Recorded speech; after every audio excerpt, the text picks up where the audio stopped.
World War I started in 1914 and ended in 1918.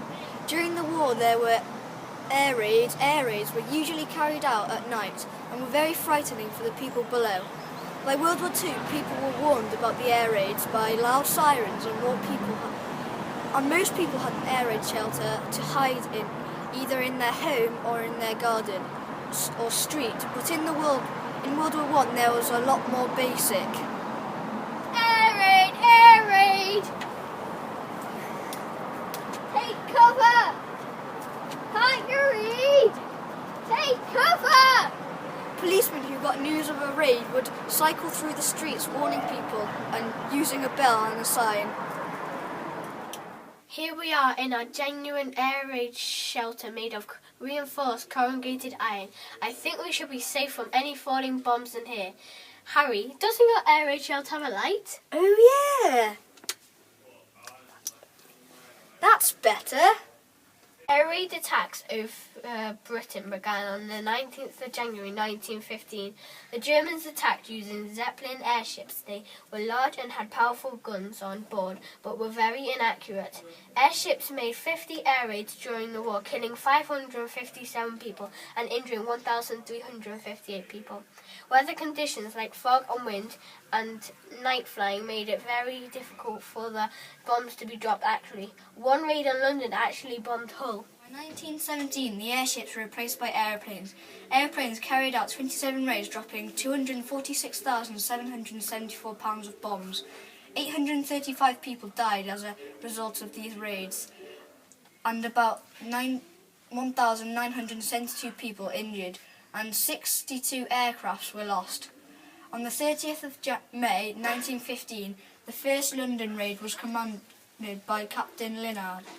120 bombs were dropped in a line from Stoke Newton, Stephanie, and then North Lymstone. This raid caused the government to issue notice banning the press from reporting about where bombs had fallen, as they didn't want Germans to find out how their bad navigation and accuracy was.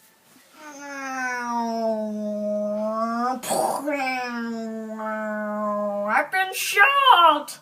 At the start of the war, Britain was ill prepared to deal with the attacks from the air.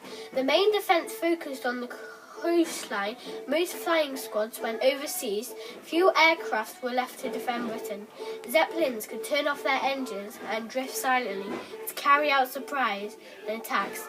There was a public outcry.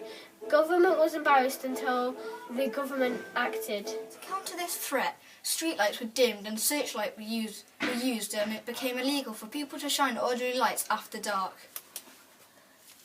Frankie, it's illegal. Turn it off. Sorry.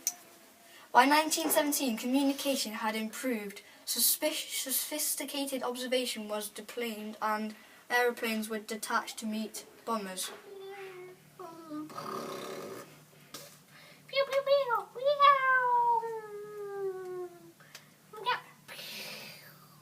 During the war, more than 300,000 people used the tube station to shelter from the German attacks, and 500,000 people slept in cellars or basements.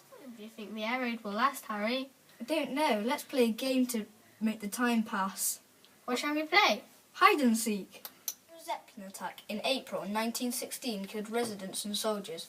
A man called Joseph Forrester constructed a reinforced concrete air raid shelter with walls half a metre thick. It was 4 metres wide and 5 metres deep. It is still here today in a little grey garage behind a house in Lincolnshire.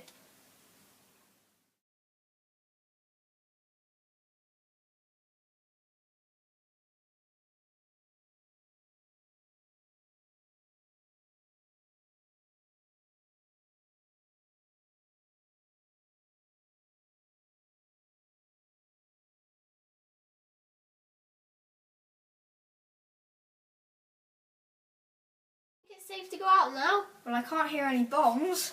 Let's go! Oh no.